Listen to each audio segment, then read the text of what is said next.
Namaskar, I'm Ashok Vyas, and I have the pleasure of welcoming Padma Shri Dr. Sudhir Parikh to this very special edition of this week's show. Doctor, welcome. Namaste. Namaskar. So many important developments have taken place in recent past, and three major areas I would like to touch with you. One related to bail for Arnab Goswami. We'll also touch a few other issues which are important, but let me open up by requesting you to share your impression about the whole proceeding of the way he was arrested and finally Supreme Court granted him bail recently. Well, what I understand that he was kind of arrested wrongfully, just for different political and personal agenda of the Maharashtra government, and I think you cannot kind of stifle free press, because press has its own right to represent and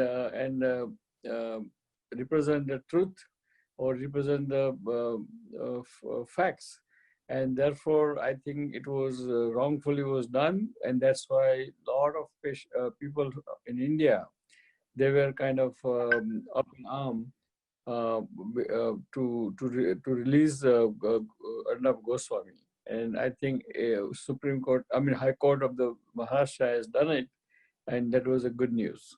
No, so let me correct you. High Court of Maharashtra didn't. He had to go to Supreme Court, and the decision has come from Supreme Court.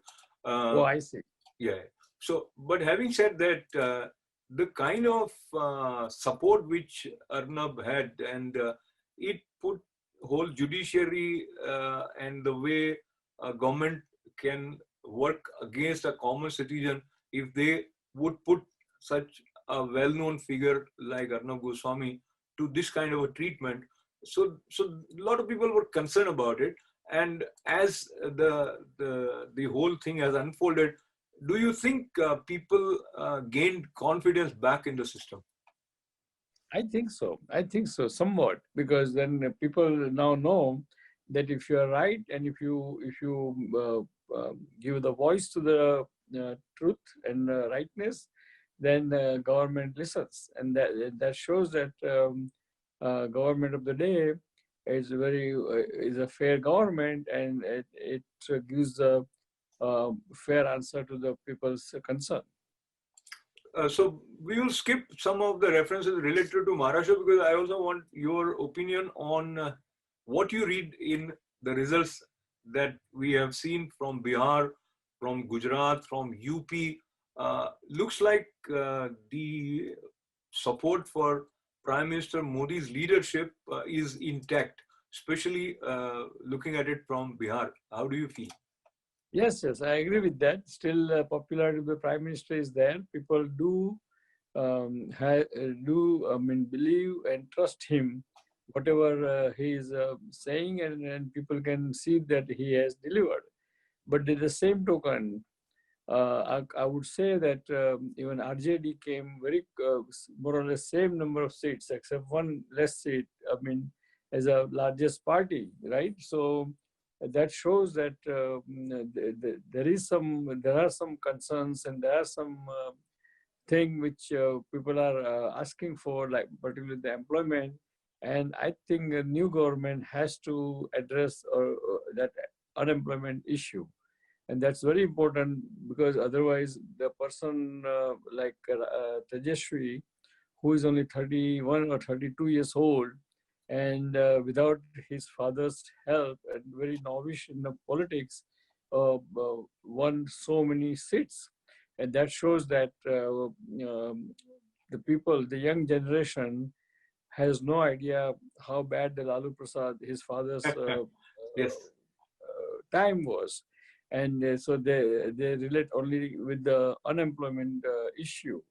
And therefore, all politicians should keep in mind that people are very, very smart, and they know how to exercise their rights, and how to ask for their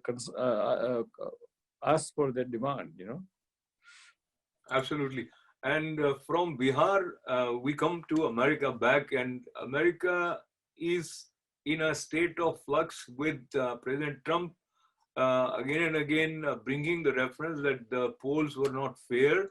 And they, in addition to having filed lawsuits, there are many videos circulating where you see that Republican Party workers are not allowed to enter and observe.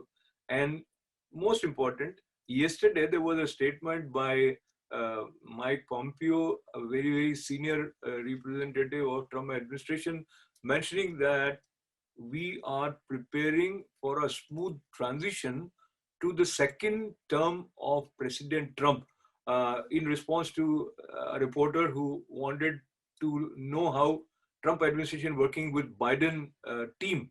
So how do you see this statement?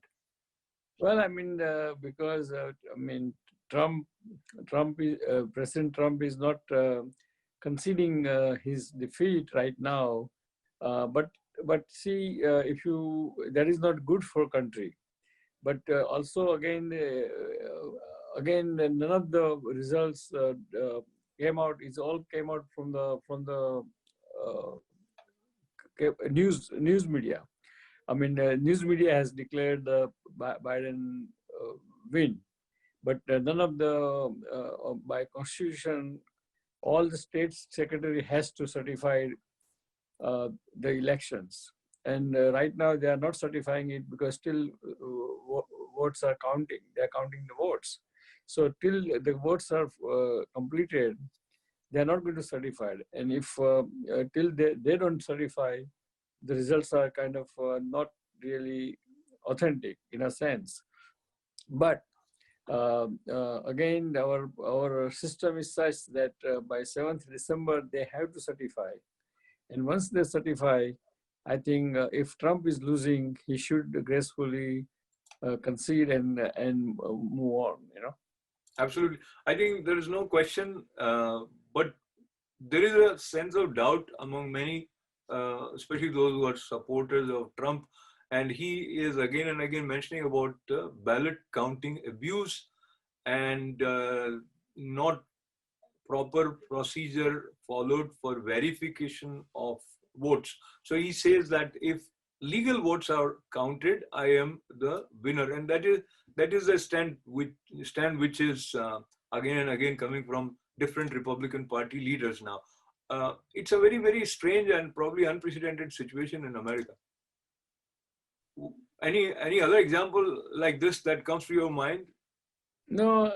I mean, there are examples. It happens in the Bush Gore time, but again, in by constitution, all the candidate has right to exhaust their legal challenges. They think that there is something not right up before December 7th, and I think that's why I mean, even though it is obvious that Vice President Biden is winning, but again, you can compel the opposite candidate to concede till at least December 7th, till everybody certifies election in different state.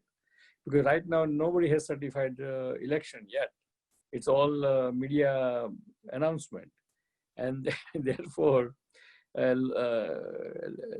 strictly legally speaking, I think still he has a couple of weeks of time to finish whatever recounting or whatever legal challenges or whatever they have questioned. And then I think if he's losing, he is losing. I mean, he has to accept the defeat. So there is this element of uncertainty, which is interesting as well as which is a cause of concern for many people. Some people look at it as if there are impediments in the smooth flow of American democracy because of the stand of President Trump, and those who are supporting Trump feel that the way election was conducted is not fair for the common citizens of America. But we will see how it moves forward. I want to conclude by, of course, complimenting your continuous objective analysis. And as we move near a very, very important festival of light, Deepavali, what are your special prayers this Deepavali? Well, I mean, let me first wish happy and prosperous Deepavali to all of our viewers and our friends. And my special prayers on this Deepavali that hopefully we'll have a COVID vaccine sooner than later. It looks like it will be there by end of the year. And hopefully we can completely control the COVID in next few months. And obviously we expect all the citizens to um, uh, carry out their own responsibility by wearing the mask and keeping the distance. And if you do that, I'm sure it will be a great thing, and we can conquer the COVID-19 situation. So, on that note, your parting words once again, your special greetings for our viewers on Deepavali. Well, I mean, dear friends, really, I appreciate your joining with us this week. Again, I wish you all, to you and your family, very, very happy Diwali. And please pray for COVID-19.